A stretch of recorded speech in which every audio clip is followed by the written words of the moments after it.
capítulo 18 de João, semana que vem no capítulo 19, e o título da nossa lição é a lição de número 16, o cálice e a crucificação.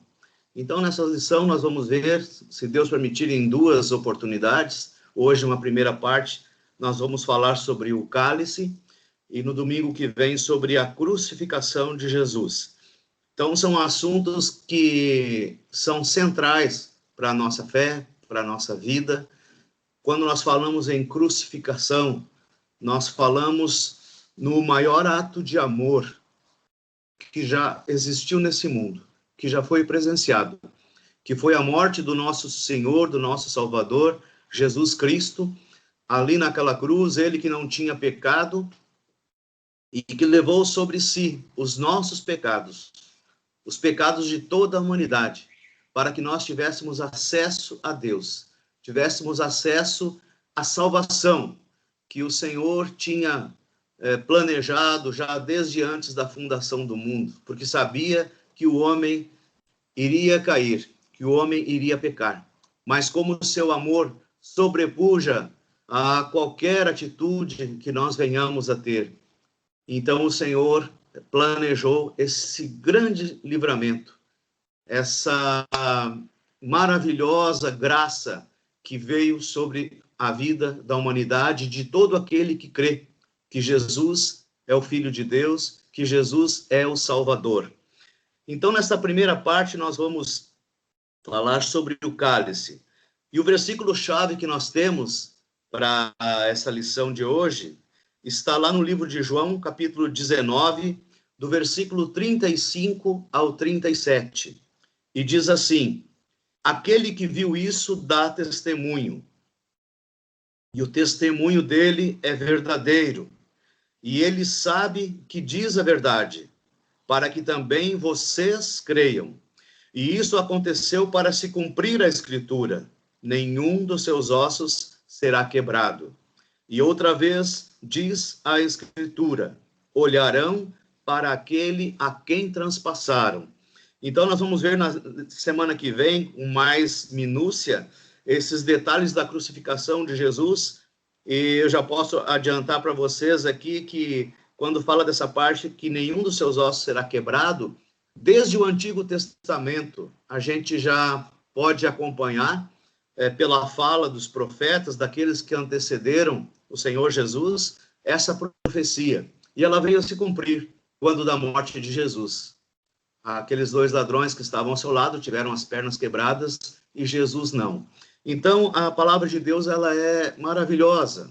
Ela não se contradiz e, pelo contrário, ela prediz, né, muitas coisas do que vão acontecer. E nós vemos isso no Antigo Testamento. Muitas palavras que foram colocadas ali vieram a se cumprir no Novo Testamento, porque é a palavra de Deus. E quando o Senhor fala, ele vela pela sua palavra para que ela se cumpra. Isso é o que nos diz a Sagrada Escritura. Mas então o alvo da nossa lição, qual é? É estudar essa lição e reconhecer a cruz de Cristo como ponto central do cristianismo. Não há como falar em cristianismo, não há como falar em Jesus sem mencionar a cruz. A cruz foi o ponto central do ministério de Jesus. Então, quando nós lembramos de Jesus, nós lembramos da cruz. Nós lembramos do seu sacrifício, da sua morte vicária, mas lembramos também da sua ressurreição, porque ele não ficou preso à cruz. Nós não temos, como cristãos, um túmulo para visitar, porque o Senhor Jesus não está lá. Ele ressuscitou. Ele foi colocado naquela sepultura, mas no terceiro dia, como ele havia previsto, ele ressuscitou e está vivo à direita de Deus, diz a palavra. E nós cremos nisso, porque passarão os céus e a terra, mas as palavras do Senhor permanecerão para sempre. E ele havia falado, ele havia dito, havia avisado aos seus discípulos que ele seria preso, seria maltratado, seria cuspido, esbofeteado, seria torturado, mas que ele ressuscitaria no terceiro dia. E graças a Deus por isso, porque ele disse que onde ele está, nós estaremos também. E essa é a certeza que nós temos. Se o nosso mestre ressuscitou, um dia nós também estaremos com ele naquelas mansões que ele tem nos prometido. Então a cruz é o ponto central do cristianismo. E ali nós vemos a vitória de Jesus sobre a morte. Esse último inimigo que nós iremos enfrentar, salvo aqueles que serão arrebatados quando da volta do Senhor. Mas os que partirem antes da volta de Jesus vão passar pela morte, mas com a certeza da vitória, porque ele nos prometeu, ele nos falou, e a palavra nos diz: onde está, ó morte, a tua vitória? Jesus ressuscitou. E se ele ressuscitou, nós ressuscitaremos com ele também naquele dia. E os objetivos da nossa lição: identificar o amor e a misericórdia de Deus na cruz. Maior gesto de expressão de amor, Jesus ir à cruz por nós, sem ter cometido pecado, sem ter culpa alguma, assumindo a nossa culpa. E a palavra nos diz em Isaías que o castigo que nos traz a paz estava sobre ele. Esse castigo do qual nós éramos merecedores recaiu sobre o nosso Senhor Jesus, porque ele voluntariamente veio até esse mundo para pagar o preço dos nossos pecados, para nos fazer filhos de Deus. Então, nós vamos reconhecer e identificar nessa lição o amor e a misericórdia de Deus, quando envia o seu Filho até a cruz do Calvário para nos salvar. Vamos ver também a providência de Deus em relação à salvação do ser humano. E buscar conhecer ainda mais a obra de Cristo, em resposta a esse cuidado de Deus por nós. Como nós vamos ficar indiferentes diante de uma demonstração tão grande de amor? Não há como. Então nós temos que conhecer ainda mais. E a palavra nos diz: conhecer e prosseguir em conhecer a Cristo. E Jesus mesmo nos disse, enquanto estava aqui entre os seres humanos, a vida eterna, são elas que testificam de mim. Então, enquanto nós estivermos aqui, o nosso objetivo deve ser conhecer a Cristo. E como é que nós vamos conhecer a Cristo? Meditando na sua palavra. E a palavra está, graças a Deus, acessível a qualquer um que quiser. Principalmente no nosso país aqui e em alguns outros, vários outros, nós temos a liberdade de ir até uma livraria, comprar uma Bíblia, nós temos a liberdade de ler essa Bíblia, de nos reunirmos a portas abertas para estudar, para meditar na palavra do Senhor. Sabemos que em alguns países isso não é permitido, e pelo contrário, muitos têm dado as suas vidas por amor a Cristo. Mas nós, pela graça, pela misericórdia de Deus, temos tido esse privilégio. Então, é de vital importância para o cristão meditar nas Escrituras, estudar a palavra de Deus, estar em comunhão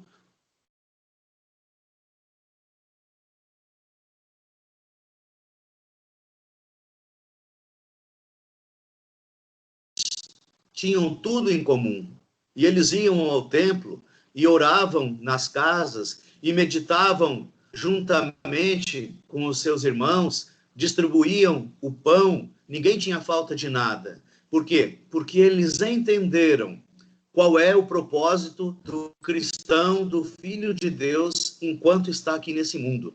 É estar em comunhão com seus irmãos, é obedecer ao ID de Jesus, que nos disse para ir e pregar o evangelho a toda a criatura, fazendo discípulos, batizando em nome do Pai, do Filho e do Espírito Santo, e estarmos nos fortalecendo a cada dia na sua palavra, tomando essa palavra que o Senhor tem nos deixado.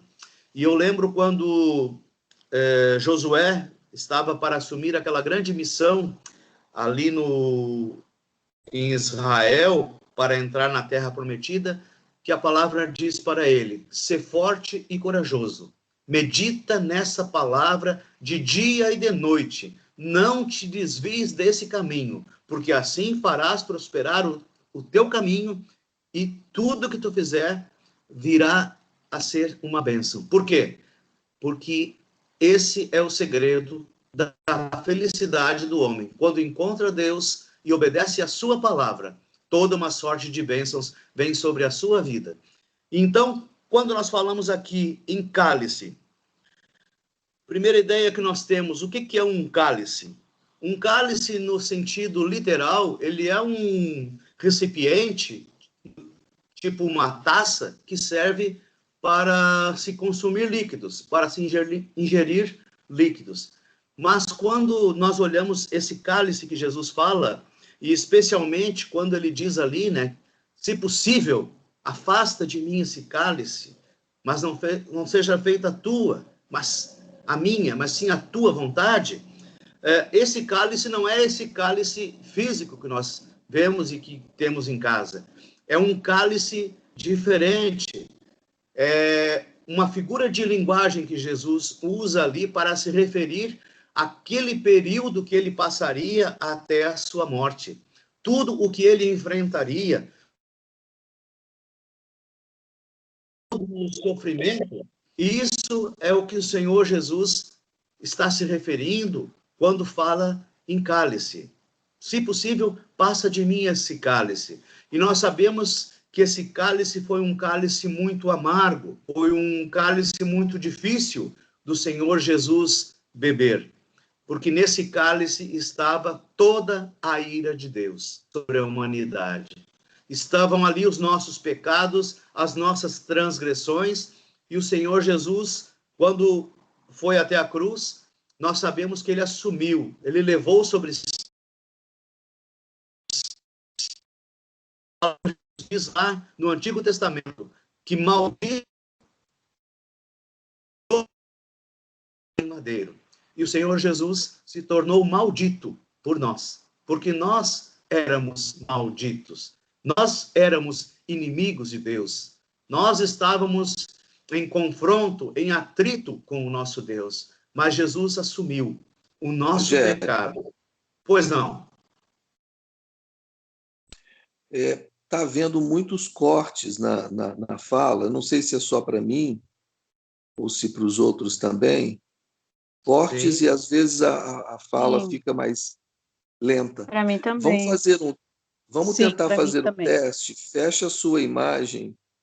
Sim. E vamos ficar só com o seu áudio para ver se melhora um pouco. Aí ficam todos de áudio e imagem fechada. Talvez seja alguma coisa da internet. Pode ser.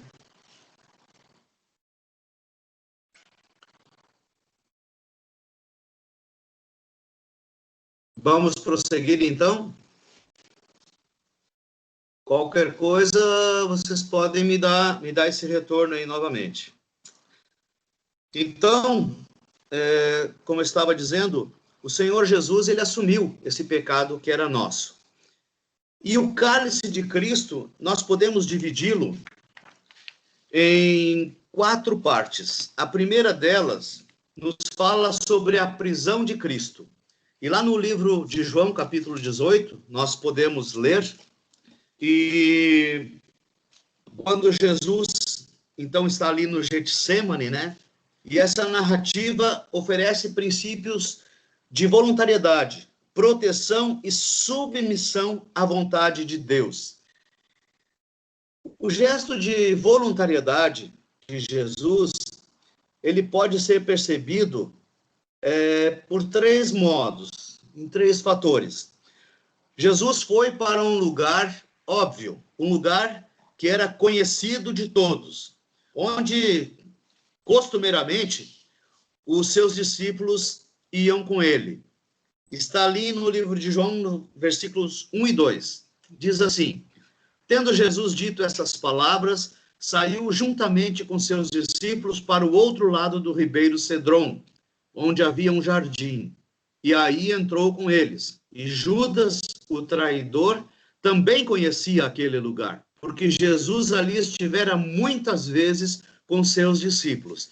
Então o Senhor Jesus, ele sabia o desenrolar daquela história, ele sabia o que aconteceria naquela noite, que ele seria preso, seria condenado e seria crucificado. E ele não se escondeu, ele não foi para um lugar de difícil acesso. Não foi para um lugar onde os soldados, onde Judas não saberia, não poderia encontrá-lo. Ele foi para um lugar que era conhecido de Judas, que era conhecido de todos, e que por muitas e em muitas oportunidades o Senhor havia se reunido com os seus discípulos. Então ele não se escondeu, ele não se omitiu, ele não se furtou a ir a um lugar que não fosse conhecido.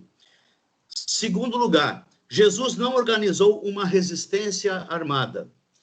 Não havia soldados ao seu serviço.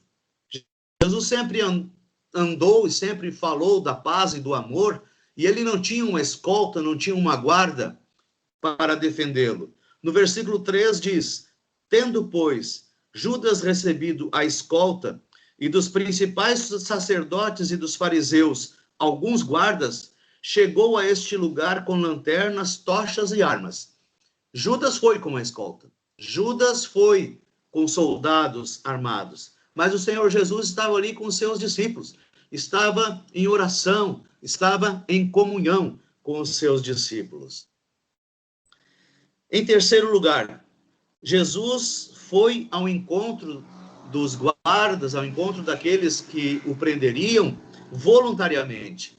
Ele não foi obrigado, não foi arrastado, não resistiu, não ofereceu em momento nenhuma resistência. Ele foi voluntariamente. A partir do versículo 4, diz assim: sabendo, pois, Jesus todas as coisas que sobre ele haviam de vir, adiantou-se e perguntou-lhes: a quem buscais? Responderam-lhe: a Jesus, o Nazareno. Então Jesus lhes disse: sou eu. Ora, Judas, o traidor, estava também com eles. Quando, pois, Jesus lhes disse: sou eu, recuaram e caíram por terra. E esse versículo me chama muito a atenção, porque mesmo Jesus não oferecendo resistência, não tendo armas para se defender, não tendo uma escolta que o defendesse, aqueles soldados, aqueles homens, quando chegaram diante do Filho de Deus, e o Senhor Jesus diz: sou eu. Eu lembrei de Moisés quando entrava, falava com o faraó e dizia: quem me mandou foi o eu sou. E essa palavra eu sou, ou como Jesus disse, sou eu, nesse momento eu creio que revelou um grande poder que saiu da boca de Jesus. Uma grande autoridade saiu juntamente com aquela palavra. Quando Jesus diz: esse sou eu. E nós sabemos que ali estava o Senhor Criador de todas as coisas. Naquele momento, encarnado em um ser humano, mas ali estava o Deus Todo-Poderoso. O grande eu sou estava ali. E quando ele fala essas palavras, os homens não resistem e caem por terra ante o poder que emanava de Jesus, ante a glória que saía juntamente com aquelas palavras. Então, Jesus foi voluntariamente ao encontro dos guardas. Ele não ofereceu resistência. Então, esse gesto de voluntariedade de Jesus demonstra que ele estava apto a tomar esse cálice, que ele estava ciente do seu propósito aqui na terra, que ele sabia que ele precisava passar por isso. Então, nesse momento, Jesus não oferece resistência nenhuma. Voluntariamente, ele se entrega aos seus algozes. Em segundo lugar, a prisão de Cristo. Durante a prisão de Cristo, o Senhor Jesus, ele não deixa os seus discípulos abandonados à própria sorte. Ele oferece uma proteção aos seus discípulos. E essa proteção, ela se evidenciou no momento em que Jesus se entregou e pediu que deixasse os seus discípulos ir embora, sem sofrer qualquer mal naquele momento. O versículo 8 e o versículo 9 dizem assim: então lhes disse Jesus, já vos declarei que sou eu. Se é a mim, pois, que buscai, deixai ir a estes, se referindo aos seus discípulos, para se cumprir a palavra que dissera, não perdi nenhum dos que me deste. Então Jesus, naquele momento em que ele estava sendo preso, ele pediu pela proteção dos seus discípulos, daqueles que estavam com ele, daqueles homens que o ajudaram durante o seu ministério, que caminharam com Jesus, que ajudaram em vários momentos enquanto ele andava aqui na terra. E Jesus pede por eles. O pastor Rafael, na lição anterior, falou sobre a oração sacerdotal de Jesus, e quando ele diz para não tirar do mundo, não peço que os tires do mundo, e sim que os guardes no mal. Eles não são do mundo, como também eu não sou. Então, o Senhor Jesus, nessa oração, ele pede pelos discípulos, ele pede por todos nós que somos seus filhos, aqueles que existiam e os que vieram a existir, e os que vão ainda aceitar a Jesus e crer no nome de Jesus como Salvador. Então, aqui, mais uma vez, Jesus demonstra o seu amor, o seu cuidado, o seu zelo pelos seus irmãos, pelos seus discípulos, pelos seus seguidores. Quando ele diz, olha, se vocês querem prender a mim, me prendam, eu estou aqui, mas deixem eles ir embora. Não faça nada de mal para eles, porque é a mim que vocês querem. Então, esse cuidado, essa proteção de Jesus, ele é presente aqui, é presente hoje conosco e será para sempre, porque ele nos ama e ele quer o nosso bem-estar. Ele quer que nós estejamos protegidos debaixo da sua mão, debaixo do seu cuidado. É o pastor que dá a vida pelas ovelhas. É aquele pastor que cuida do seu rebanho. Aquele pastor que em momento nenhum ele deixa de cuidar e de observar as suas ovelhas. E quando for preciso, ele vai até aquele animal que está colocando a sua ovelha em perigo, ou até aquela situação em que a ovelha mesmo se coloca em perigo, ele vai ali como o bom pastor, como aquele que cuida, aquele que ama, aquele que zela e protege as suas ovelhas, protege os seus discípulos, os seus seguidores. Então nós vemos a proteção de Jesus nesses versículos 8 e 9 do capítulo 18 de João. E em terceiro lugar, quando da prisão de Jesus, ali no Getsêmani, nós vemos a submissão de Jesus à sua missão. No versículo 11, Jesus diz a Pedro, mete a espada na bainha e não beberei, porventura, o cálice que o Pai me deu? Então, Jesus sabia que ele teria que beber esse cálice.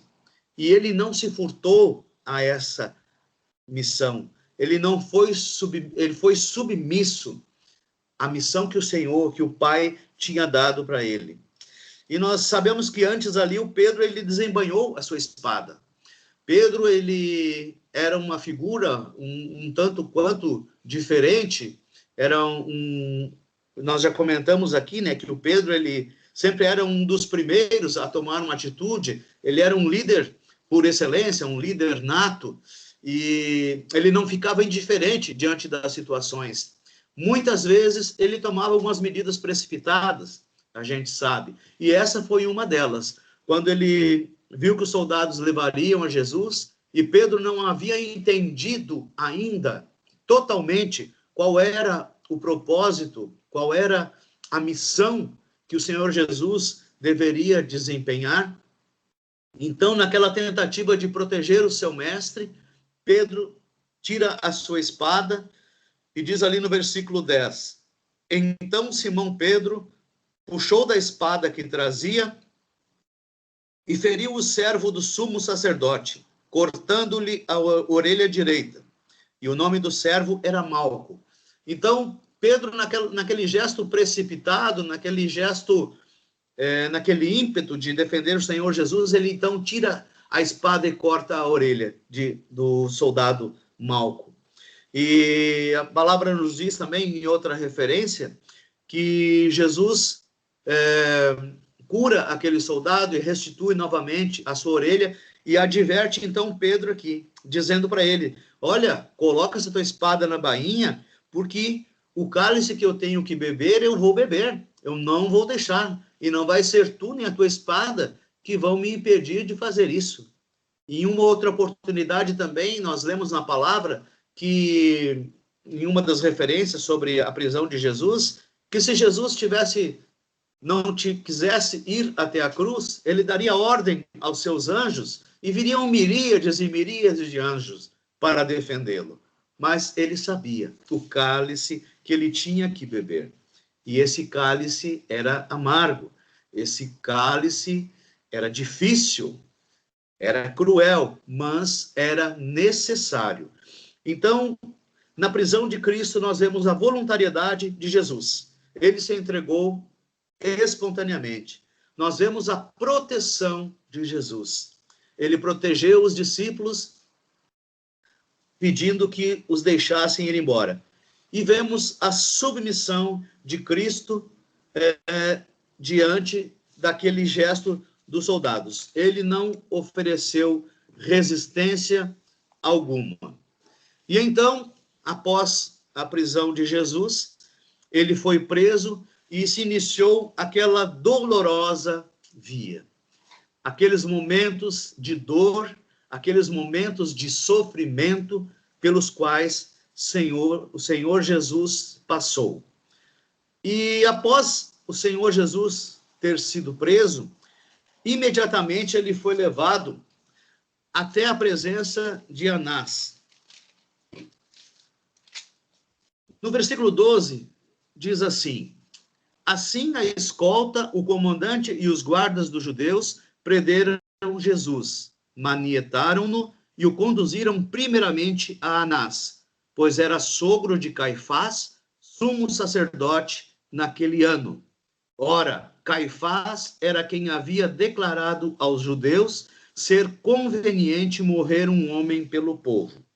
Esse Anás, sogro de Caifás, ele havia sido sumo sacerdote 20 anos atrás, antes de Caifás. Mas ele era ainda uma influência muito forte, muito poderosa naqueles dias. E sendo sogro do atual sumo sacerdote, e nós sabemos que todo o contexto do julgamento de Jesus, se é que podemos dizer assim, porque foi um pseudo-julgamento, onde houve muitas falhas, muitas atitudes que não poderiam ter ocorrido, mas isso aí tudo fazia parte desse plano para matar Jesus, para eliminar Jesus, porque Jesus era uma ameaça aos religiosos da época.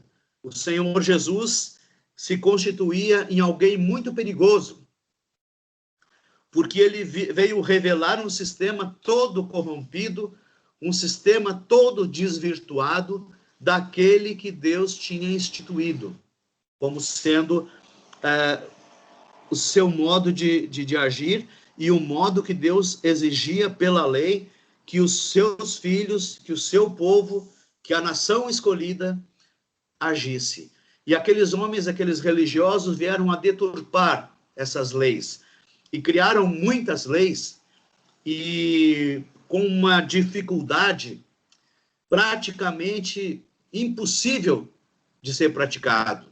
E muitas vezes eles mesmos não conseguiam cumprir todos os protocolos, todos os rituais, toda aquela lei severa que eles haviam instituído, à parte do que Deus tinha determinado.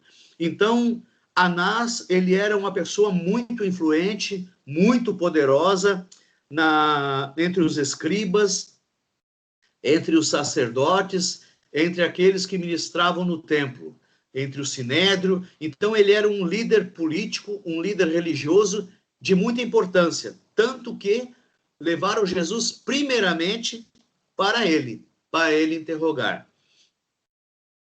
Então, quando Jesus chega ali e é interrogado por Anás, e a Escritura não nos fornece esse subsídio, não nos diz o que Anás perguntou para ele, qual foi a forma que interrogou, mas que passou por ele e certamente teve um interrogatório ali. Após isso, então ele é enviado para Caifás, que era o sumo sacerdote da época. Mas um segundo ponto que nós queremos ver aqui é a negação de Pedro. Essa passagem tão conhecida, tão comentada, tão aludida, que praticamente, mesmo aqueles que não são cristãos, sabem. Mesmo aqueles que não meditam nas Escrituras, que nem acreditam em Deus, eles já ouviram falar de Pedro e do galo que canta quando Pedro nega a Jesus. E o número dos discípulos, nós podemos ver, fazendo um estudo e um paralelo, ele começou a diminuir na medida em que Jesus se encaminhava para o Calvário. Dos milhares, e só no dia da multiplicação dos pães ali, havia aproximadamente em torno de 10 mil pessoas, nos diz o comentarista da nossa revista aqui, que sobraram 12 no discurso. Esse discurso que foi feito no Senado. Alguém quer falar, fazer algum comentário?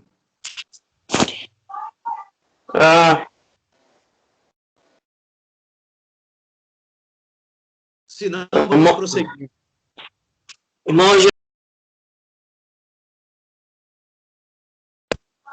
Rogério? Pois não, meu irmão, pode falar. Posso falar um pouquinho? Claro, fica à vontade. Eu queria destacar 2 pontos da lição de hoje. O primeiro ponto é que, assim, eu acho muito interessante quando Jesus tem essa cena, né, dele ali no Getsemane com os discípulos, porque o Getsemane, ele foi um lugar que foi utilizado várias vezes por Jesus, né, ali para um tempo dele sozinho em oração, ou até mesmo ele frequentou ali aquele jardim com seus discípulos em outros momentos, né, e com outros objetivos, né, que não esse agora, de ser ali uma preparação final para o seu martírio, né? Mas quando os soldados chegam e vão ali junto com Judas, né? Muito provavelmente aqueles soldados que, se eu não me engano, eles não eram soldados da guarda romana, eles eram soldados ali do sumo sacerdote, né? Exato. Mas a impressão que temos é que eles não conheciam Jesus, não sabiam quem ele era. Por isso que Judas vai para indicar, né? Para indicar quem era o a quem eles deveriam prender. E aí, quando eles chegam, não sei se os irmãos repararam no texto, que eles, assim, perguntam umas 2 vezes, que é esse mesmo, né? E aí Jesus fala, olha, sou eu que vocês... Jesus, na verdade, é Jesus que pergunta, né? É a mim que vocês estão buscando? Jesus pergunta isso, mas porque a impressão que dá é que quando eles chegam, assim, eles não acreditam que Jesus, né, seria a pessoa que todos estavam querendo matar, né? A impressão que passa é que aqueles soldados ali da guarda, ali do sumo sacerdote, eles eles mesmos não conseguiam enxergar que Jesus seria um criminoso, como Judas e outros queriam nos fazer acreditar nisso, né? Mas o fato é que quando acontece essa cena, que aí então, quando eles vão, né, para prender Jesus, e aí Jesus, Pedro, naquele ato dele impulsivo, vai lá, né, e corta a orelha do soldado, e Jesus o repreende, e Jesus fala, né, acaso eu não vou beber o cálice, né, que meu pai tem preparado para eu beber, né, mais ou menos essa frase que Jesus disse. Quer dizer, né, acaso eu não vou passar pelo sofrimento que eu tenho que passar, né? E aí, assim, quando a gente olha para a pandemia, parece que essa pandemia passar por isso, a nossa geração enfrentar isso. Eu também faço essa leitura do cálice, né? Do cálice amargo que a gente tem que beber. É claro que algumas pessoas vão beber ele mais amargamente, né? Aqueles que já perderam alguém, né? Mas o fato é que, como nós estamos vivendo esse momento, então é o nosso cálice, digamos assim, né? Agora, Deus deu para Jesus, né, toda a força que ele precisou de ir até o fim, para que ele pudesse suportar esse cálice, né? E assim também eu creio conosco, né? É um cálice. Só estou fazendo essa relação, né, com o momento atual. É um cálice amargo, mas alguns vão beber ou já têm bebido de maneira bem mais amarga, né? Mas da mesma forma que Deus estava ali com Jesus e o capacitou para enfrentar aquela situação, Deus também vai nos fortalecer, né, para que a gente possa também enfrentar esse momento, e não na nossa força, né? Porque aí quando você vê ali a atitude de Pedro queria resolver a questão na força do braço, né? Ele queria ali, né, com a espada dele, resolver aquele conflito ali, né? Mas Jesus ensina que o caminho é outro, né? O caminho muitas vezes passa por beber o cálice, mas com aquela certeza de que Deus vai dar graça para suportar esse cálice, né? Então, só queria fazer e abrir essa perspectiva, né? Dessa fala de Jesus. Ok, muito obrigado, pastor Rafael. Bem interessante essa analogia que o senhor faz e muito coerente, né? É um cálice, né? Que estamos bebendo. E Jesus mesmo, ele nos advertiu, né? Que no mundo nós passaríamos por aflição. Então, também quando disse isso, ele disse, mas eu venci o mundo. Então, nós podemos passar por dificuldades, podemos passar por aflição. E uma certeza nós temos, como o senhor bem colocou aí, nós não estamos sozinhos, e não é na força do nosso braço que nós vamos resolver. Não é com o nosso conhecimento que nós vamos passar por muitos dos problemas que a vida nos apresenta, mas é confiando no Senhor, porque Ele disse que estaria conosco todos os dias.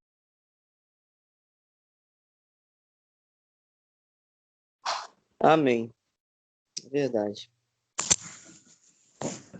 Deus não se esquecerá de nós. Então nós estamos gravados na palma das suas mãos. Não há como o Senhor esquecer de nós. Não há como ele tirar os olhos de nós. Diz um salmo também que o Senhor não dorme nem dormita o guarda de Israel. Então ele está constantemente com os seus olhos postos sobre os seus filhos, guardando, ajudando, protegendo, e essa é a certeza e essa é a convicção que nós temos, que o Senhor está conosco, e que por mais difícil que pareça a situação, por mais pesada que seja a situação, o Senhor está conosco, e nós vamos passar, nós vamos vencer. Ainda que eu ande pelo vale da sombra da morte, não temerei mal algum, porque tu estás comigo, diz o salmista no Salmo 23. Então, como nós estávamos falando antes ali, quando Pedro nega a Jesus, é uma passagem muito conhecida, né? E no caso específico de Pedro, quando ele nega, e Jesus havia avisado ele, havia advertido, olha Pedro, antes que o galo cante, 3 vezes tu me negarás. E mesmo assim, o Pedro traquejou. Mesmo assim, ele se negou. Alguém quer falar alguma coisa? Não?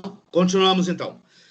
Então Jesus advertiu Pedro, Jesus avisou Pedro que ele estaria numa situação muito difícil também, em que ele provavelmente colocaria a sua vida em risco. E esse próprio Pedro, com licença, algum tempo atrás, diz Rogério, que... Pois não?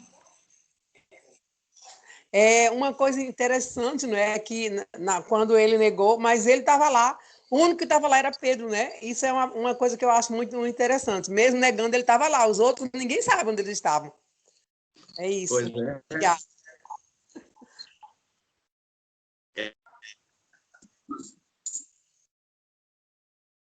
O Pedro negou, mas ele estava lá, né? Ele estava de longe, estava no pátio se aquecendo na fogueira lá, mas ele estava... E a palavra também refere que provavelmente João também estaria, né, lá quando do interrogatório, né, quando do julgamento de Jesus.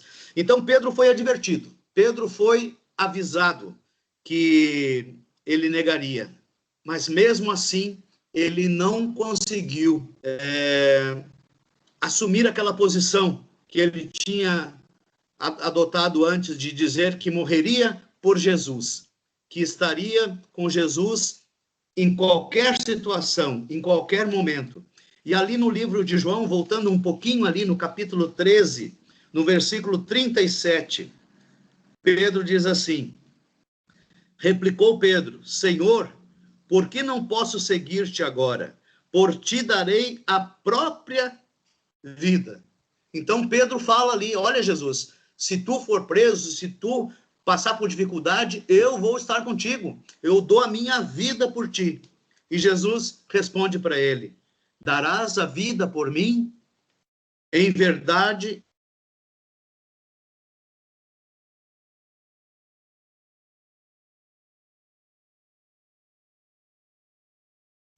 quando usava essa expressão, em verdade, era algo que iria se realizar. Era algo muito certo, muito definitivo. E Jesus diz para ele, em verdade te digo. Em outras palavras, olha Pedro, tu vais me negar antes que o galo cante, tu vai me negar 3 vezes. E mesmo assim, Pedro não conseguiu manter a sua palavra. Não conseguiu ser forte o suficiente para assumir que conhecia Jesus. Então, ele afirmou, Pedro lançou essa disposição de morrer por Jesus. E até assumiu uma outra posição que o pastor Rafael já conferiu aí, já falou, que foi de cortar a orelha do soldado, de querer defender Jesus pela força do braço, pela espada, quando não era essa a fala de Jesus para ele, né? Então, Pedro não entendeu o que Jesus havia falado. E quando Jesus diz para ele, olha, tu vais me negar 3 vezes antes que o galo cante, Pedro, ele não deu muita importância à realidade espiritual da tentação. O comentarista da revista aqui nos diz que mesmo Jesus tendo avisado a Pedro, ele não ouviu, não deu ouvidos. Em Lucas, no capítulo 22, no versículo 31, Jesus adverte Pedro, Jesus avisa Pedro, Lucas, capítulo 22, versículo 31. Jesus diz assim para Pedro: Simão, Simão, eis que Satanás vos reclamou para vos peneirar como trigo. Eu, porém, roguei por ti, para que a tua fé não desfaleça. Tu, pois, quando te converteres, fortalece os teus irmãos. Jesus já havia falado para Pedro, olha, Pedro, o diabo ele quer te destruir, ele quer te tragar, ele quer te fazer como trigo na peneira, te atirar de um lado para o outro. Então, te cuida, né? Te fortalece. Mas eu roguei ao Pai para que ele não permitisse. Eu roguei para que a tua fé não desfaleça. Pois quando te converteres, e essa parte aqui, segunda parte do versículo 32, me chamou a atenção. Quando te converteres, fortalece os teus irmãos.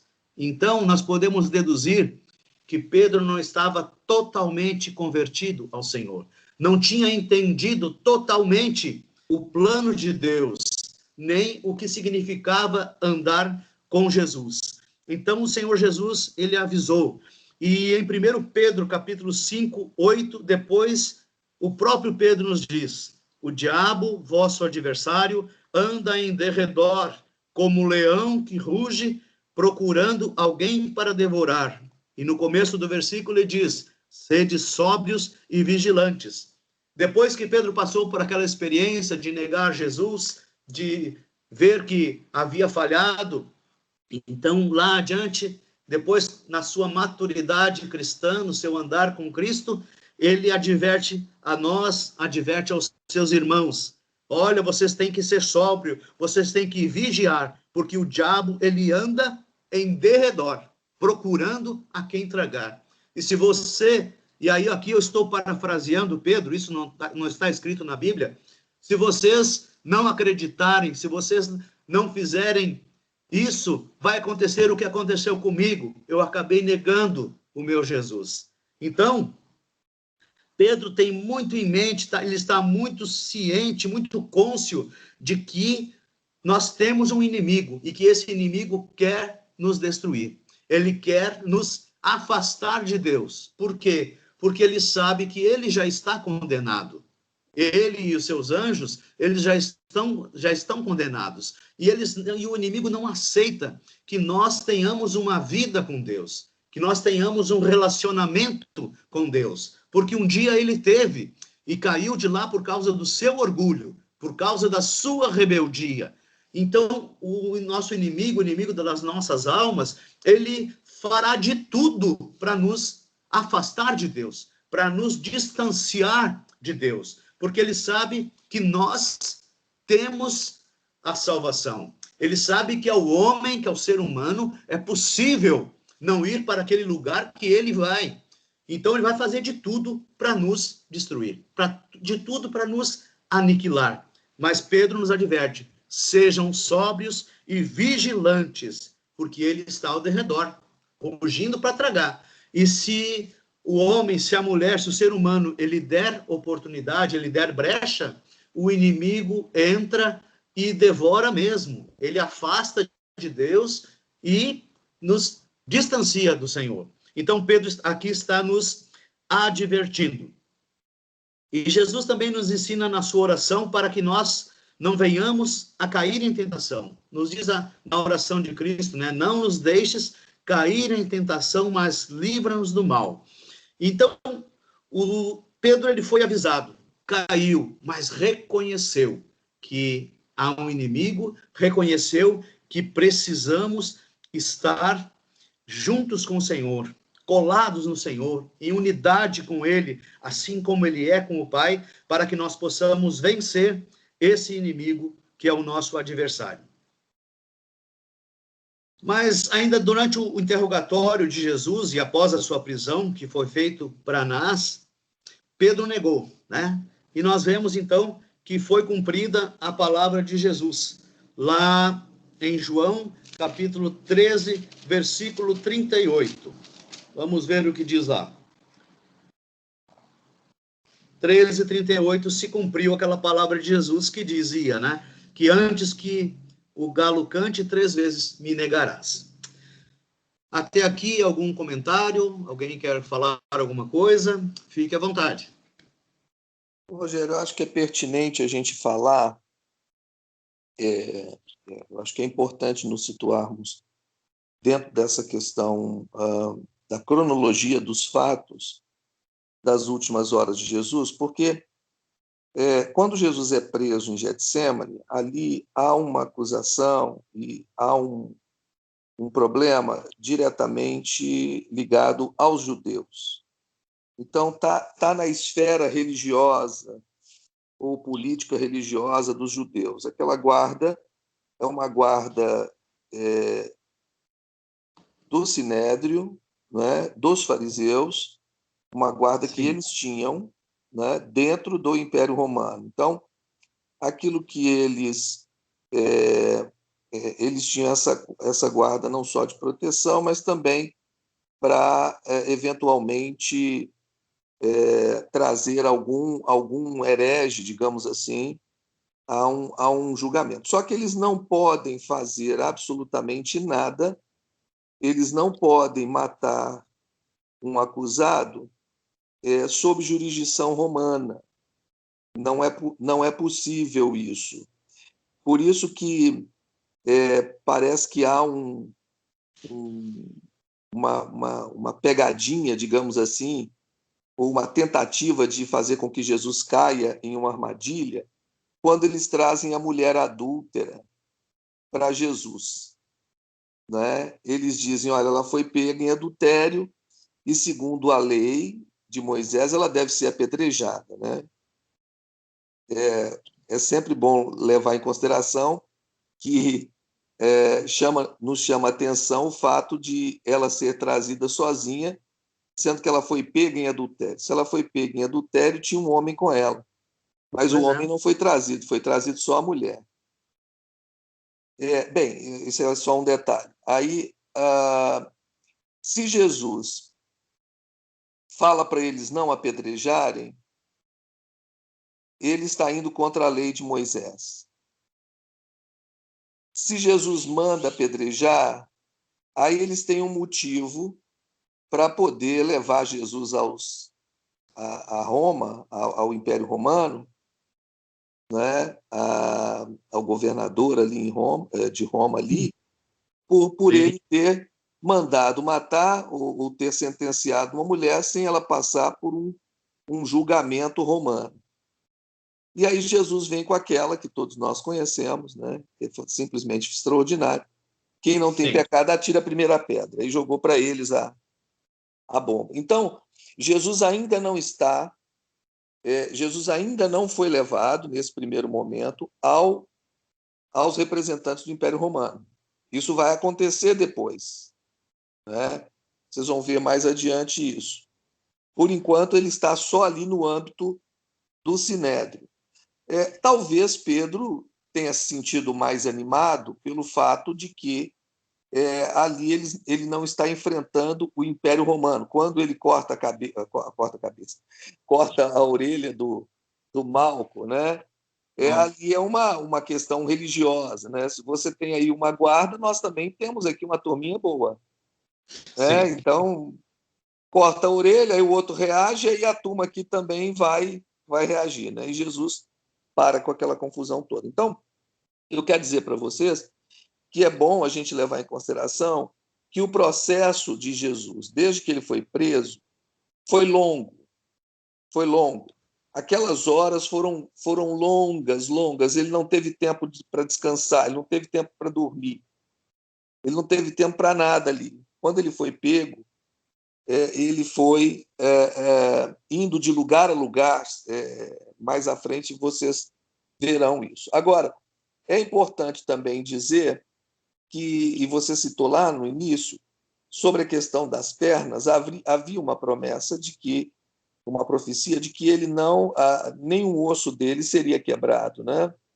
Sim. Inclusive a lança entra do lado, mas não quebra nenhum osso. É interessante pensar que os ladrões, eles continuaram ali por mais tempo depois de Jesus, e os seus ossos e as pernas tiveram que ser quebradas, porque o que acontece? O julgamento passou para a jurisdição de Roma. Roma tem a responsabilidade sobre o julgamento ou sobre a condenação, mas os judeus guardam a lei. E ninguém podia ficar ali, ultrapassar o horário do sábado, que começava às 6 da tarde na sexta. Então, se demorasse muito, a pessoa demorasse muito para morrer, teria que quebrar as pernas para o peso ficar todo do corpo para baixo, causando uma asfixia. Asfixia, isso. E aí a pessoa morria ali, assim, com essa falta de ar. Jesus morre antes. Jesus morre um pouco antes. Então, não dá tempo, né? Porque alguém vai pensar assim, então escreveram lá atrás determinada coisa e agora... Não. O assunto, as pessoas que estão envolvidas naquele cenário ali não estão pensando na profecia que foi feita de que nenhum osso dele quebraria, nada disso. Então, é importante a gente pensar que, desde o momento em que ele foi preso, a sua agonia foi total, o tempo todo. Porque a cada deslocamento, ainda que fosse mais ou menos tudo perto, dentro de Jerusalém, mas eram deslocamentos e a coisa ia aumentando cada vez mais, e eles foram colocando lenha na fogueira do povo, né, para o povo poder... Você vê, o mesmo povo que no domingo passado estava declarando na entrada de Jesus em Jerusalém, o chamado Domingo de Ramos, hosana nas alturas, e fazendo todo tendo toda aquela atitude com Jesus de glória a Deus por ele e tal, enfim, e na sexta-feira seguinte já estavam dizendo crucificam, né? É verdade, o homem se esquece muito rápido do que Deus faz, esquece muito rápido, né, da intervenção do Senhor. Obrigado, pastor Reginaldo, pela sua contribuição. E o senhor falando da agonia de Jesus desde o momento em que ele foi preso até a sua crucificação, foi tão grande a agonia que a palavra nos diz ali que ele suou, enquanto ele estava orando, ele suou gotas de sangue. Tamanha foi a angústia que Jesus sentiu, tamanho o peso que ele sentiu sobre si naquele momento ali. Então, prosseguindo aqui, nós vamos ver agora sobre o início do julgamento de Jesus, quando então ele vai para a casa de Caifás, que é o sumo sacerdote, e ali o que aconteceu na casa de Caifás, nós também não sabemos, porque não é relatado na palavra de Deus. Então Caifás interroga ele ali, e tem uma parte bem interessante ali no versículo 22. No anterior, Jesus diz: por que me interrogas? Pergunta aos que ouviram o que lhes falei. Bem sabem eles o que eu disse. Dizendo ele isto, um dos guardas que ali estavam deu uma bofetada em Jesus, dizendo: é assim que falas ao sumo sacerdote? Replicou-lhe Jesus: se falei mal, dá testemunho do mal. Mas se falei bem, por que me feres? Então Anás, diz a palavra, o enviou manietado à presença de Caifás, o sumo sacerdote. Então ali já começa o espancamento, começa o sofrimento físico de Jesus, mesmo sem ele ter falado nada de errado. mesmo ele não tendo enfrentado a autoridade de Caifás, ele leva aquela bofetada do soldado. E imediatamente Jesus é levado então ao pretório, que era a residência oficial do governador romano. E como eles estavam na Páscoa, e aquele era um dia sagrado, os judeus evitavam de entrar no pretório, porque era uma casa de gentil. Então, para não se contaminarem, para não ficarem impuros, como a lei determinava, eles não entraram, então, no pretório. E no cenário do julgamento de Jesus, nós podemos destacar 3 coisas. Primeira delas, a inocência de Cristo. No versículo 29, Pilatos saiu para falar e disse: que acusação trazeis contra este homem? Responderam-lhe: se este não fosse malfeitor, não te entregaríamos. Replicou-lhes, pois, Pilatos: tomai-o vós outros e julgai-o, segundo a vossa lei. Responderam-lhe os judeus: a nós não nos é lícito matar ninguém. Aquilo que o pastor Reginaldo referiu antes, quando daquela situação da mulher adúltera, se Jesus tivesse mandado apedrejar, né? Então aqui diz: a nós não é lícito matar ninguém, para que se cumprisse a palavra de Jesus, significando o modo por que havia de morrer.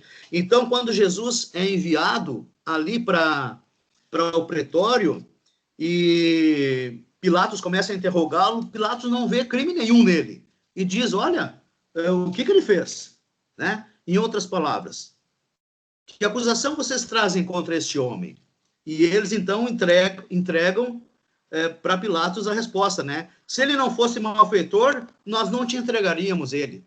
Em suma, eles não responderam nada, porque só disseram que ele é malfeitor. Mas qual crime? Por qual crime eu devo condená-lo? Pilatos perguntou. E a narrativa deixa claro que eles não podiam provar nada contra Jesus. Jesus era totalmente inocente. Não havia nenhuma indicação de crime, nenhum peso de crime sobre a pessoa de Cristo. Então, esse é o primeiro ponto.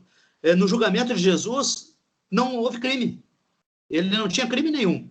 Segundo ponto, a identificação do reino de Cristo. Cristo não estabeleceu um reino físico e temporal, mas um reino espiritual e eterno. No versículo 33, versículo 33 e 36, diz assim: tornou Pilatos a entrar no pretório, chamou Jesus e perguntou-lhe: és tu o rei dos judeus? No 36, Jesus responde: o meu reino não é deste mundo. Se o meu reino fosse deste mundo, os meus ministros se empenhariam por mim, para que não fosse eu entregue aos judeus. Mas agora o meu reino não é daqui. Então, na identificação do reino de Cristo, ele nunca disse que veio libertar o povo de Israel do jugo romano. Ele veio para libertar o seu povo do império das trevas, do império de Satanás, que aprisionava a alma, a vida daquelas pessoas. Então, o reino deste mundo era com os romanos, não era com Jesus Cristo. O reino dele é um reino eterno. E em terceiro ponto, nós podemos analisar no interrogatório de Pilatos a incógnita da mente humana, a grande pergunta que a humanidade faz: o que é a verdade? Jesus já tinha se identificado como a encarnação da verdade, quando ele diz lá em João capítulo 14, versículo 6, eu sou o caminho, a verdade e a vida, e ninguém vem ao Pai senão por mim. Mas o homem natural, ele não consegue entender o que é a verdade, porque a verdade se revela àqueles que são filhos de Deus e se revela espiritualmente. Há um convencimento do Espírito Santo, do erro, da justiça e do juízo. Então, a mente humana, ela não consegue entender, não consegue decifrar o que é a verdade. Voltando um pouquinho ali no livro de João, no capítulo 14, no versículo 16,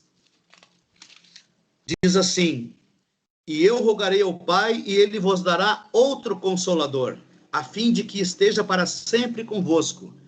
Espírito da verdade, que o mundo não pode receber, porque não o vê nem o conhece. Vós o conheceis, porque ele habita convosco e estará em vós. E no versículo 26 ele diz: mas o Consolador, o Espírito Santo, a quem o Pai enviará em meu nome, esse vos ensinará todas as coisas e vos fará lembrar de tudo o que vos tenho dito. É impossível a mente humana entender a verdade, compreender a verdade e aceitar a verdade. Somente por uma intervenção de Deus na nossa vida, somente pelo Espírito Santo entrando no nosso coração, que nós entendemos o que é a verdade, que nós recebemos a verdade e que nós somos ensinados a verdade, que é o Senhor Jesus. E quem faz isso é o Espírito Santo nas nossas vidas. Outra coisa também que é humanamente impossível admitir é que a Bíblia é a palavra de Deus, que a Bíblia é a verdade. No livro de 1 Coríntios, capítulo 2, versículo 14 ao 16, diz assim, 1 Coríntios, capítulo 2, versículo 14 ao 16. Ora, o homem natural não aceita as coisas do Espírito de Deus, porque eles são loucura, e não pode entendê-las, porque elas se discernem espiritualmente. Quando eu li esse versículo, eu entendi muitas coisas. E uma delas é que é impossível para a mente humana entender e receber a palavra de Deus como sendo a verdade. A palavra nos diz que o evangelho é loucura para aqueles que se perdem. Mas para nós que somos salvos, é o poder de Deus. E aí eu faço uma analogia com um aparelho de rádio. Nós sabemos que no aparelho de rádio tem uma onda que se chama AM, amplitude modulada, e uma outra onda que se chama FM, frequência modulada. A palavra de Deus é para nós como uma estação de rádio. Se eu tenho uma estação de rádio unicamente na amplitude modulada, na AM, eu não tenho como sintonizá-la na FM, na frequência modulada, porque elas são incompatíveis entre si, elas não se misturam, elas andam paralelas. Uma onda é AM, a outra onda é FM. É uma frequência diferente. Como diz na gíria aí, é outra vibe. Não tem como sintonizar. Os mais experientes aí sabem que existia, não sei se existe ainda, uma rádio AM chamada Itaí. Se eu quiser sintonizar, e se ela ainda existir hoje, essa rádio Itaí, eu só vou poder sintonizá-la na rádio AM, na frequência AM, porque ela não está na FM. Assim é a palavra de Deus para nós. O homem, a mente humana, não consegue entender. Por quê? Porque diz aqui, ó, discerne espiritualmente. Então, se não for esse Espírito Consolador a nos revelar, a nos convencer, nós entendemos a palavra de Deus. E quantas vezes nós ouvimos as pessoas falando, mas eu nem leio a Bíblia porque eu não entendo nada mesmo, eu não consigo entender essas coisas. Não entende porque é o homem natural querendo ler. Não entende porque não tem o Espírito Santo, não tem o Espírito de Deus para fazer entender, para nos ensinar. E depois nos diz a palavra ali que ele vai nos lembrar. Então ele nos faz entender, ele nos ensina e ele nos lembra. Maravilhosa é essa obra do Espírito Santo, do Espírito de Deus nas nossas vidas. Então, no início do julgamento de Jesus, nós vemos esses três fatos. Ele foi condenado inocentemente, ele não era daqui, o seu reino não é desse mundo, e ficou a incógnita, ficou a pergunta na cabeça de Pilatos: o que é a verdade? Quem é essa verdade?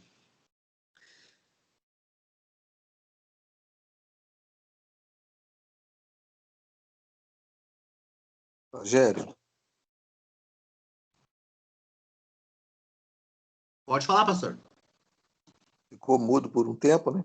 Olha só, agora Jesus sai do âmbito apenas judaico e vai agora para a jurisdição romana. Tá?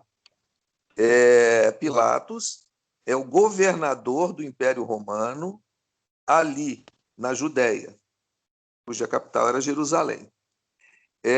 A gente não pode esquecer que essa é uma exceção, porque todos os outros governos dos outros lugares da Palestina, eles estavam sob o governo da família herodiana. Né? Eles ainda tinham uma influência grande e era uma espécie de concessão a essa família governar outras terras, por exemplo, como Herodes, o segundo, né? Governando na Galiléia.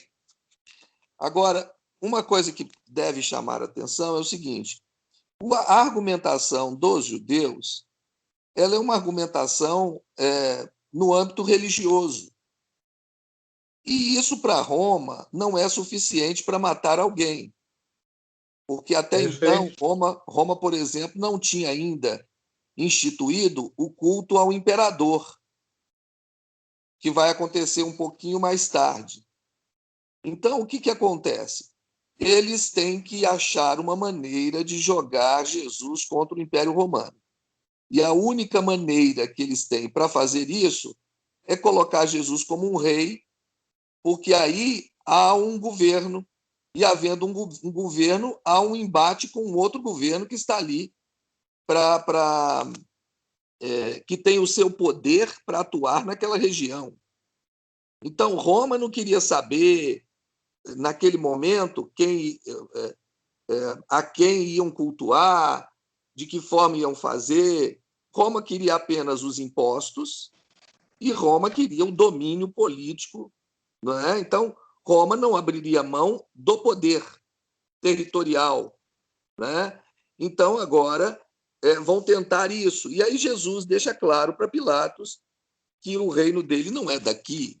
Então, não se preocupe comigo. Né? Você não deve se preocupar comigo. Né? E aí Judas, é bom dizer que Judas,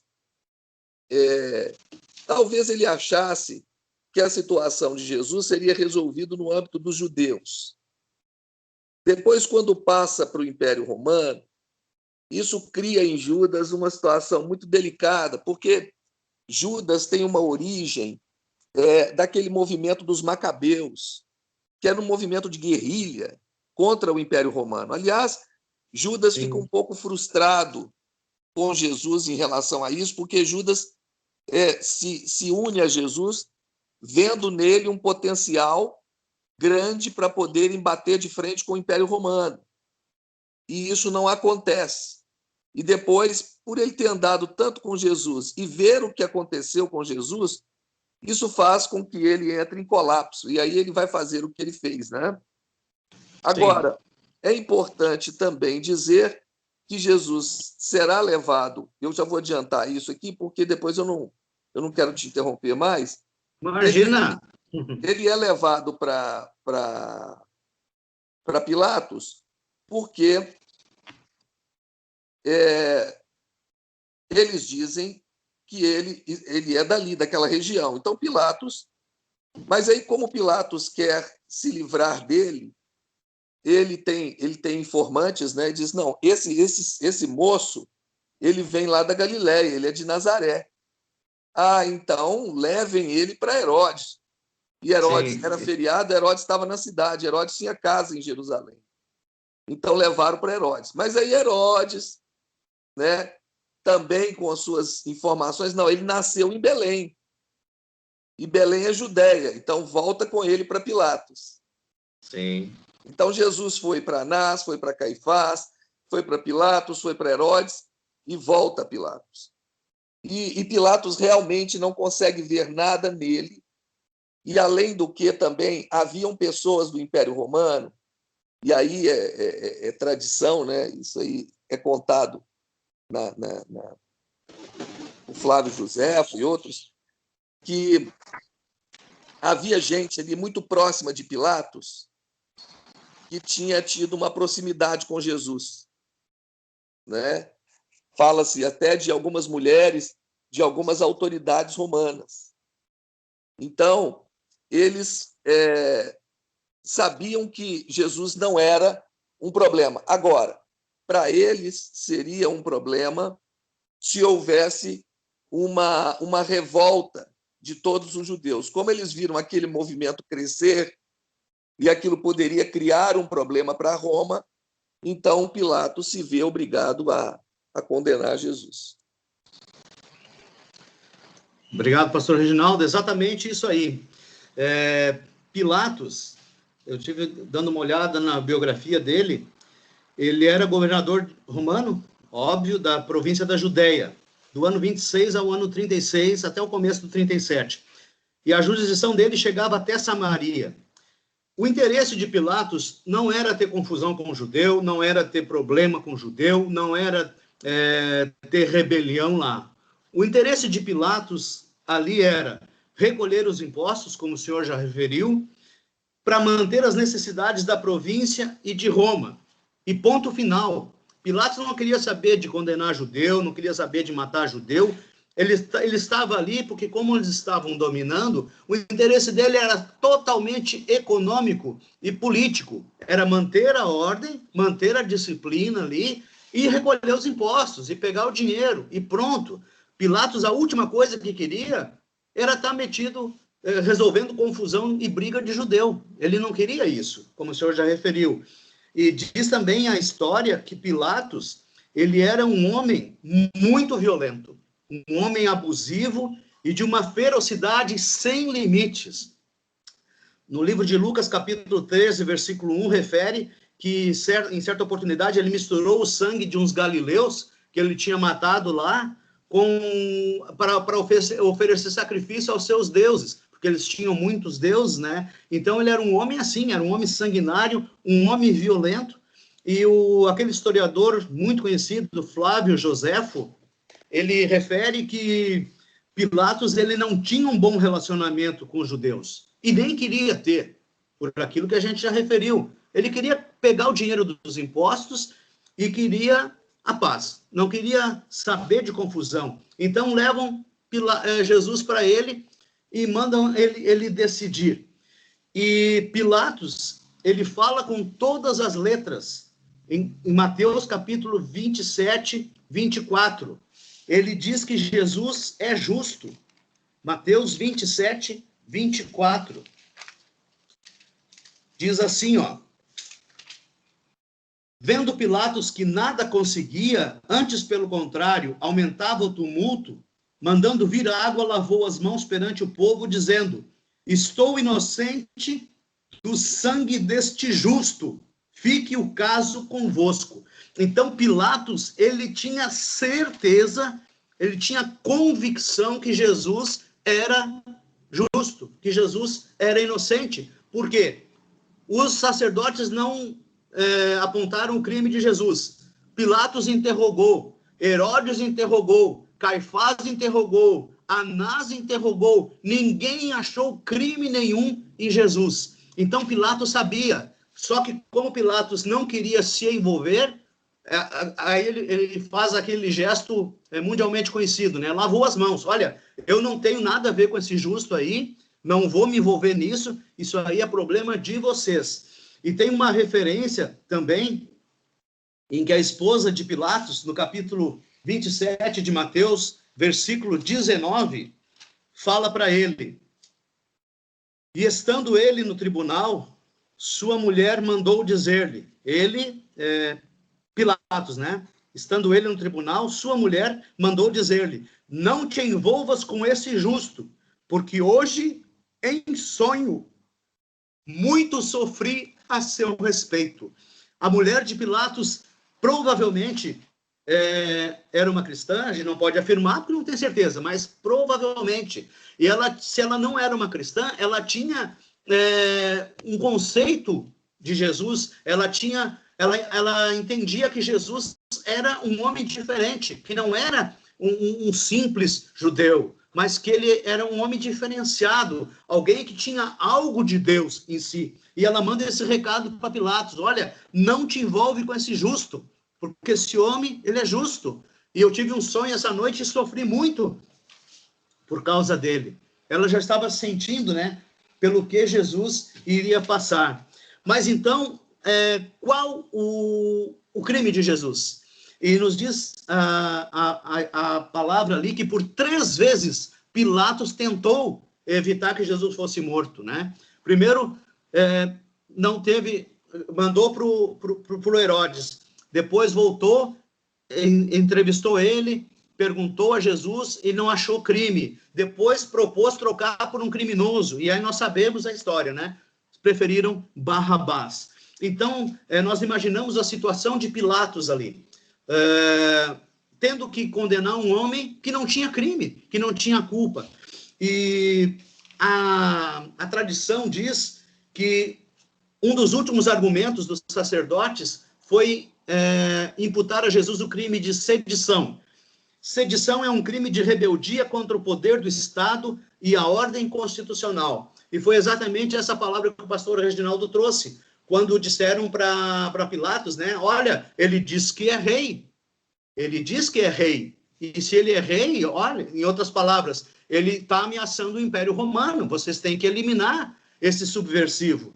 Então, Pilatos, mas mesmo Pilatos interrogando, não viu isso nele. E ele diz literalmente: olha, se tu está dizendo que eu sou rei, eu não estou dizendo isso. Até porque o meu reino não é deste mundo.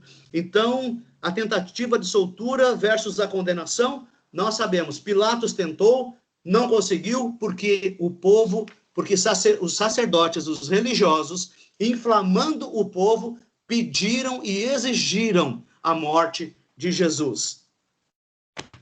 O tempo passa muito rápido, a gente teria muitas outras coisas para falar, mas nós temos um horário a cumprir também. A palavra de Deus, ela é muito rica, ela é cheia de detalhes, e o nosso desejo era continuar meditando. Mas nós queremos deixar para a semana que vem, para estarmos, então, fazendo a conclusão dessa nossa lição, essa lição de número 16, e vocês podem ler, durante a semana, o capítulo 19 de João, porque é o capítulo que nós vamos meditar na semana que vem. Eu gostaria, então, de passar a palavra agora ao pastor Reginaldo, que vai estar fazendo o encerramento dessa primeira parte da lição, e dizer para vocês que foi muito bom estar aqui nesta manhã, estudando a palavra de Deus, vendo aquilo pelo qual o nosso Senhor passou, o sofrimento, né, toda a cruz, as acusações falsas pelas quais ele passou, mas ele é vencedor. E graças a Deus, ele ressuscitou. E a outra lição, daqui a 15 dias, vai falar sobre isso, né? Sobre a ressurreição de Jesus e as instruções finais. Então, se o pastor Reginaldo estiver nos ouvindo, estiver em contato conosco, por favor, então, pode assumir e fazer o encerramento dessa lição de hoje.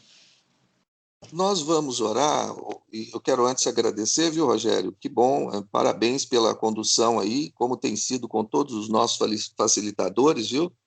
Muito obrigado. Eu quero também mencionar que ontem à noite nós tivemos uma vigília de oração, que foi das 9 à meia-noite, e nós tivemos mais de 70 pessoas orando em horários diferentes dentro daquele período de 9 à meia-noite. Foi muito boa a experiência. Eu tenho ouvido já testemunhos e a gente vai ter outros momentos como esses. Tá? Amém. Hoje nós vamos lançar, no culto à noite, uma campanha de oração. Estejam atentos, nós vamos ter um horário na semana em que todos nós vamos orar naquele horário. A gente precisa muito orar.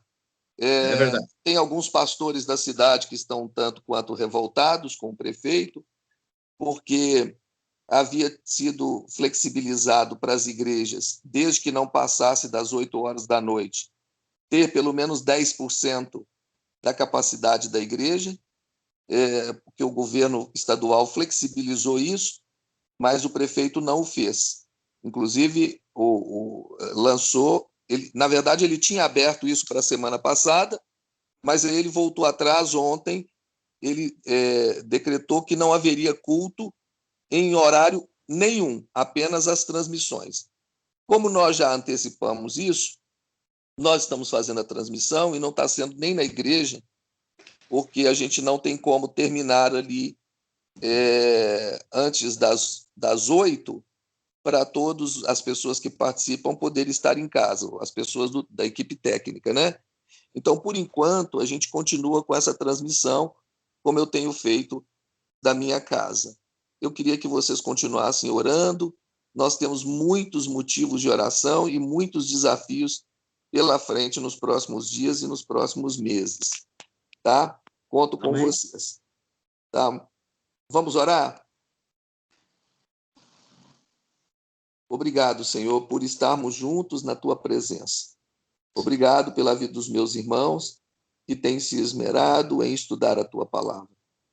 Permita, Deus, que a Tua palavra ministrada nesta manhã possa nos encher de esperança, ó Deus, renovando as nossas forças, ó Deus, nos trazendo, Pai, a compreensão de que o Senhor está acima de todas as coisas e nós servimos a Ti. Senhor, amplia a nossa visão daquilo que o Senhor tem para nós e dá-nos discernimento e sabedoria diante de tudo que acontece à nossa volta. Nós queremos nos apegar a Ti, Senhor. Continue levantando o Teu povo em oração, em busca da Tua presença, ó Deus, para que possamos, ó Pai, sermos os instrumentos que o Senhor quer usar nesse tempo. Continue nos abençoando nesse domingo. Obrigado pela vida do Rogério e de todos os nossos facilitadores. Nós te agradecemos pelo privilégio que temos de estudar a Tua palavra. Muito obrigado, Senhor. Nós te pedimos e te agradecemos em nome de Jesus. Amém. Amém. Uma última coisa, queridos. Nós temos um grupo ali de WhatsApp e nós podemos conversar sobre as nossas lições ali durante a semana. Então, quem sabe a gente não entra ali durante a semana para conversar um pouco sobre o que a gente tem estudado a cada domingo. Ou escrevendo, ou de repente até fazendo uma videochamada entre um e outro, para a gente poder solidificar aquilo que a gente tem aprendido. Tá bom? É uma sugestão aí. Um grande abraço a todos, tenham um bom domingo. Bom domingo a todos.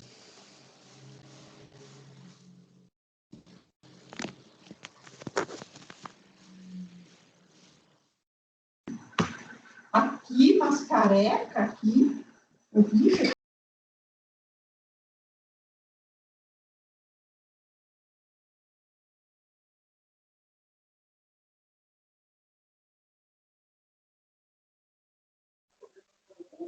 Bom domingo a todos.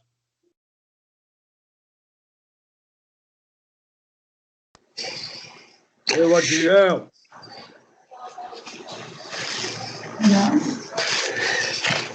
Bom domingo. Pecado.